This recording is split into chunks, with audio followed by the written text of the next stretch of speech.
Caesarean delivery అయ్యాక ఎట్లాంటి జాగ్రత్తలు తీసుకోవాలో ఇప్పుడు తెలుసుకుందాం. మెయిన్గా ఎర్లీ అంబులేషన్. సిజేరియన్ డెలివరీ అయ్యాక ఫస్ట్ 24 అవర్స్ చాలా పెయిన్ ఎక్కువగా ఉంటుంది. తర్వాత పెయిన్ మెల్లగా తగ్గడం స్టార్ట్ అయ్యాక లేచి నడవడం అనేది చాలా ఇంపార్టెంట్. ఎక్కువగా రెస్ట్ తీసుకోవడం వల్ల మెయిన్గా బీపీ, షుగర్, వాస్కులర్ ప్రాబ్లమ్స్ ఉన్న పేషెంట్స్, ఒబెసిటీ ఉన్న పేషెంట్స్లో బ్లడ్ క్లాట్ అయ్యే ఛాన్సెస్ ఎక్కువగా ఉంటాయి. Next water hydration. Caesarean delivery అయ్యాక వాటర్ ఎక్కువగా తీసుకోవడం వల్ల యూరినరీ ట్రాక్ట్ ఇన్ఫెక్షన్స్ రాకుండా, స్పైనల్ హెడ్ఏక్స్ రాకుండా చూసుకోవచ్చు. Next wound care. సిజేరియన్ చేసి ఇంటికి పంపించేటప్పుడు డ్రెస్సింగ్ చేసి యాంటీబయోటిక్స్ ఇచ్చి పంపిస్తాం.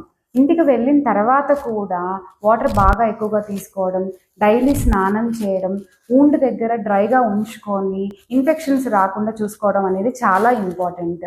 వూండ్ దగ్గర ఇన్ఫెక్షన్స్ అనేవి స్నానం చేయకపోవడం వల్ల, ఎక్కువగా స్వెట్ రావడం వల్ల వూండ్ ఇన్ఫెక్షన్ వచ్చి వూండ్ ఓపెన్ అయ్యే ఛాన్సెస్ ఎక్కువగా ఉంటాయి. Next protein diet. Caesarean delivery తర్వాత ప్రోటీన్ డైట్ తీసుకోవడం అనేది చాలా ఇంపార్టెంట్.